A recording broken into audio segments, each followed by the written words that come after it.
So what I have is my mandrel. In this case, I'm using the drift because I can't get it over the mandrel at the moment. It won't fit over it. So what I'll do is I'll work on off the mandrel, the drift pin here for a bit. And I've annealed it already, so I've heated it gently and quenched it in water. I'm going to take my soft face mallet, or soft, when I mean soft, I guess dead blow, or some type of polymer mallet. You don't want to use steel, obviously, because steel will deform and really ruin the metal that you're working with. And you're just going to lightly start tapping on it.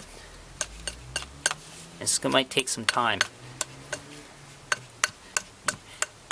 And you want to work nice and evenly all the way around. As you can see, I tapped a little too hard there and it already bent downward. Key to success for making a coin ring, or in this case a ring out of a spoon, hopefully this will work, is you got to work slowly. I've made a few coin rings already as a test, and that's why I had that little jig to hold it in the vise. And they've come out really well. So now I'm attempting it with silver. And this is much thinner than a quarter.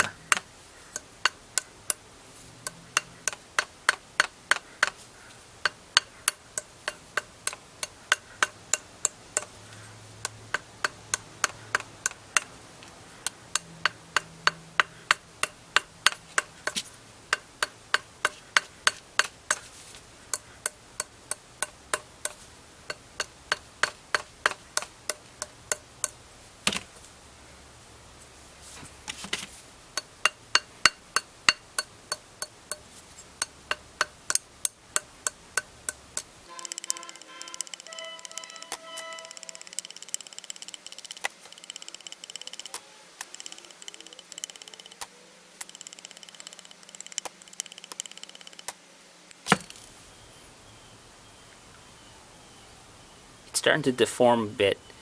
I might anneal it.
I'm going to give it a little tap with this Schedule 40 PVC. Just to tap it down a little bit.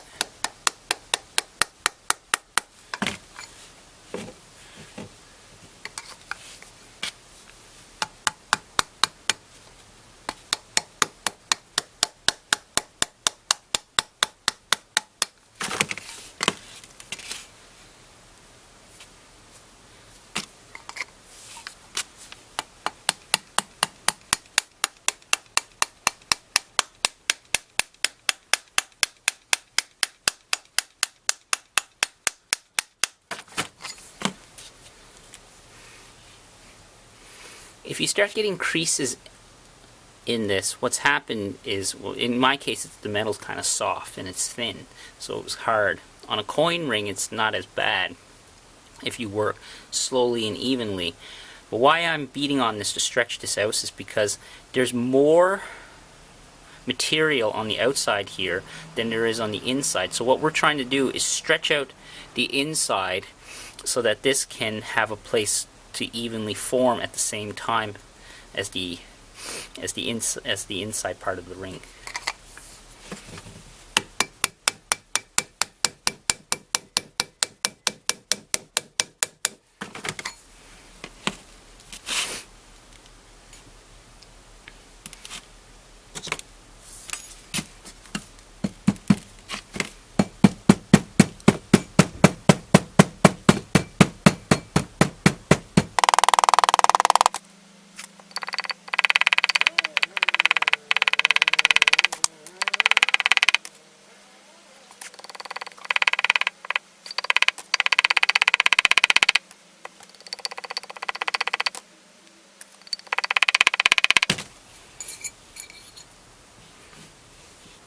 Once you get as far, you get partway through and it's bent more than halfway, it's easier to flip it around and then have it facing cone outward like that.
So I've been working away at this a little longer, about another 10 minutes. Take your time. It's going to take lots of time, slow and steady. I'm going to try to get it down to about a 7.5 or an 8. As you can see, it's still a little crinkly. I'm hoping that'll work itself out, because as I work my way down, the circumference of this should match up around maybe a 7.5 just by looking, because you need to make up all those crinkles are, you know, a little bit of matter, or I should say a little bit of silver that needs to be made up somewhere. So it's got to be stretched out, and you need to stretch out the bottom to work your way down in order for this to, as you're beating on it, as you're tapping on it, to make its way in, or else you're going to get crinkles, because the metal has to deform and go somewhere. Whether the further down you go, the smoother it'll be. So just keep working at it.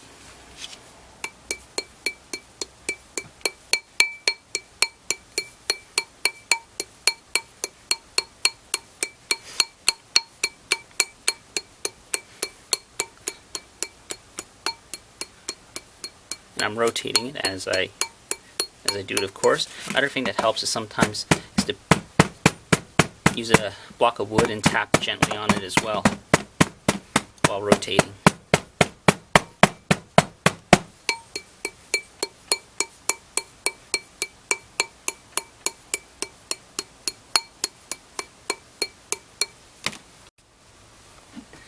I'm working away at it. The crinkles are mostly out of it. Just took my time. Same thing, same technique. Whack, whack, whack, whack, whack, whack, whack. So it's almost there. I'm going to keep working at it. The next time it'll be pretty much flat and all the way around. I'm quite pleased with it. It's looking very nice. Okay. Okay. I got it down to around just bigger than a size 8. Now, it's still not 100% smooth all the way around. You can keep working at it. Now, the reason why I stopped here, and it's pretty good. You could probably polish it and wear it. It's looking pretty nice. Is I'm going to put a bevel. I'm going to put a rounded edge on it, so like a real ring, or not a real ring, but like some rings. They have a bevel in, and so it's rounded like that instead of it just being flat all the way around. You need something called a doming block for this. Now, you don't need this, and most of you probably won't have this, but I ordered this online for I think about $30 for a cheap one. In Canada, you can get them at Princess Auto. I think you can also get them in the States from Harbor Freight. And what that allows you to do is it's a solid block of steel, and you can find one that's about the size of your ring, and with the assist of a vise, you put your ring in here, and you clamp it between a vise, and you apply slow, even pressure. And what it does, because it's round, the metal has to go somewhere, and it gets forced inward, so it goes inward like that. So it domes it, I guess. That's why you call it a doming block. So I'm going to give that a try right now. This is entirely optional. You could stop here, sand even all the way around, touch it up a little bit, polish it, hit it with some metal polish, and you're done. Incidentally, I should mention how you resize a ring, but you probably have figured it out by now if you've been working on making a ring. Is you put it on the mandrel. I have a piece of Schedule 60 or whatever this is, Schedule 40, PVC, some type of pipe, something softer than metal, obviously. And then you're going to line it up on one side, put your thumb here like that, and I give it a gentle tap, and you work your way around all the way, because obviously it's not going to be one size fits all, and then you just work your way down. Careful, if you don't have a doming block, there's no way to unsize a ring unless if it's silver or gold, you could cut it and solder it. Now with the doming block, however, because you are deforming the ring again, you want to make the ring, if you're a size 8, you want to make maybe up to a size 9, because when you deform it, it's obviously going to shrink again. So keep that in mind when if you're going to go the route with a doming block. Okay, I'm going to set this up and give it a try. So what I have here is my vise, and I have a sacrificial piece of aluminum. As you can see, I've done a couple rings on this already. I tape this just so I hold it, so it holds. And then I take my doming block, and then I find one that looks like that will work. It looks like this guy here will work. If the doming block is too deep, when you put the ring in there, if it's too deep like that, you can get a socket. I've seen, I think Fence Kid online there, he uses a socket, and basically you put the socket on top of that, and then you put it in the vise, and then that allows you to put pressure on it. But in this case, I have one here that's fine. So I'm going to use this guy right here. And you want to apply nice even pressure, because you don't want to ruin all your hard work.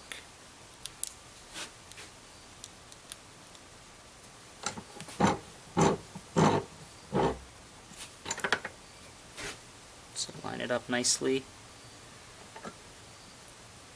and just apply even pressure on it. Keep an eye on it. Just do a little bit at a time.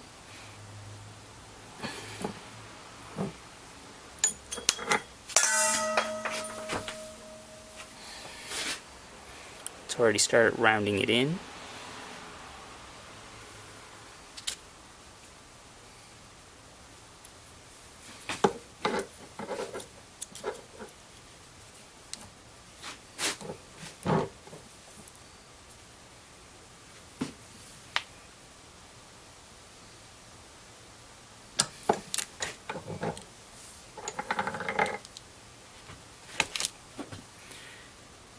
Kind of rounded it in.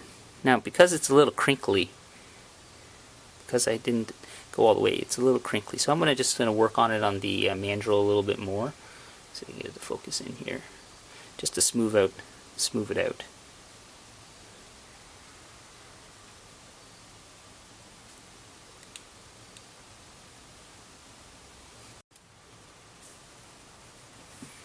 So I got the ring pretty close to where I want it. It looks okay. It's still a little bit deformed, but I didn't take my time at it. I should have slowed down a little bit. I was rushing a tad bit. But not bad for a first attempt with with a spoon. Now again, the steps that I showed you here, you can apply to a coin, like this ring here that I've made. This is just an old one that wasn't very good. Didn't come out the best, but anyways, same steps apply. So now I'm going to just smooth out the edges with some sandpaper here. This is some wet dry sandpaper. This is, I think, 400 grit. Just check it, make sure you don't remove too much. Nice and even. Clean up the bottoms.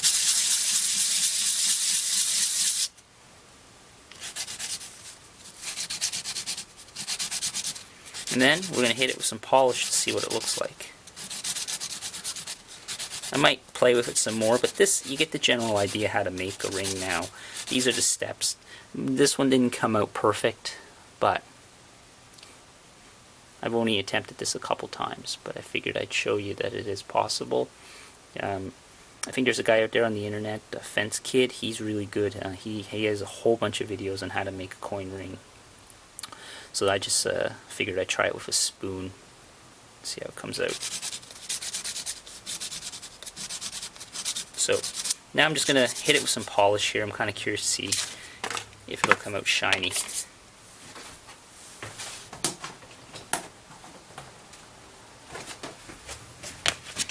I like using this stuff here. Mother's, great for rims, really good for jewelry and stuff. So again, I have a little jig here, or a little lathe tool thing. I'm just going to put it on this.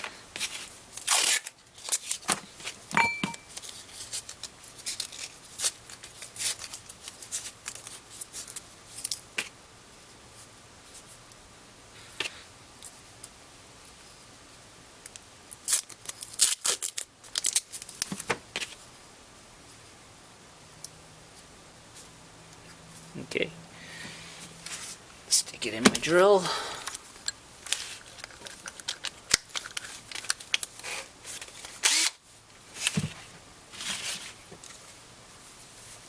Take a cloth, with some of this stuff, a little bit on a rag, and just hit it.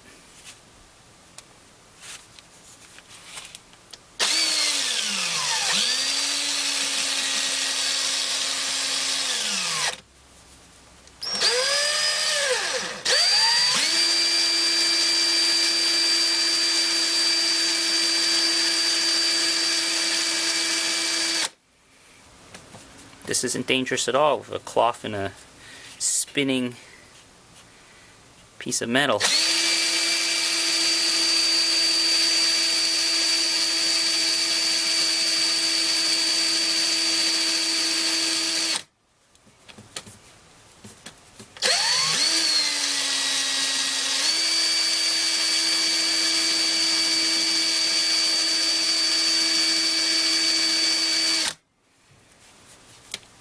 Silver polished up real nice.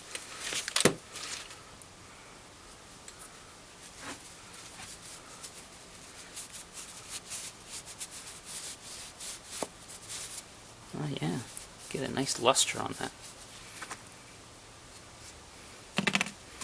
Not looking too bad at all.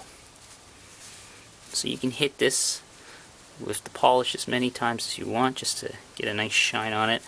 I'm just going to stop there now because I'm probably going to work on it a little bit more. But yeah, that polished real nice. So that spoon was definitely silver. Definitely polishes up better than a quarter. Yeah, that's looking real nice. So I worked on the ring a little bit longer, probably about another 15-20 minutes on the mandrel and with the hammer, and then I stuck it back on this to really polish it up. And what I've done is, because the reason why I had to work at it so much more, and if you're making a coin ring you might not need to do it as much as I did, is because I had all those little crinkles, those little folds, and I really had to work at those to get them out because this metal is a lot thinner than a quarter or than a coin. With a coin, as you're whacking on it with the hammer, it's probably not going to deform as much as I had problems with this metal from a spoon deforming. So keep that in mind. So what I've done is I got the crinkles out after working on it in the mandrel, and now I'm going to hit it with some 800 and then some, I think this is 1,000. Oh, this is 1,500. I think I have some 1,000 somewhere. But I'm going to really hit it and smooth it really out. I've already hit it once and it's getting nice and smooth, so I'm just going to do it right now.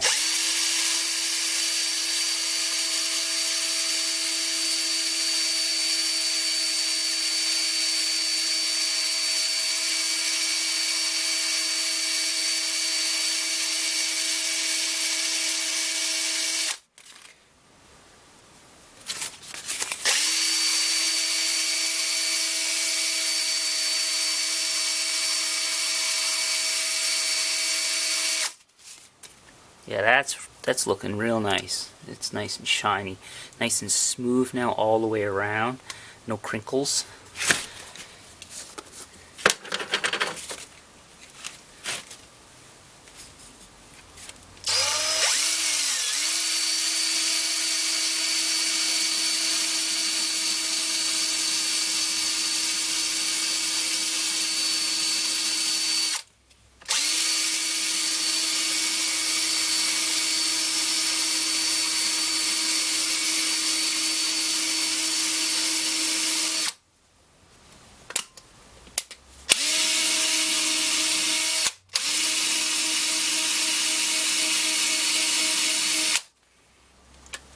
Yeah, that's popping. That is shiny. I don't know if it comes out on the camera. I'll take a few photos, but that is really shiny.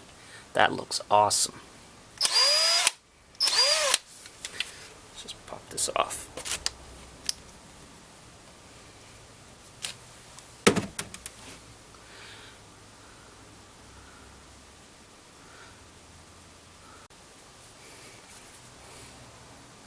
Looks pretty darn good.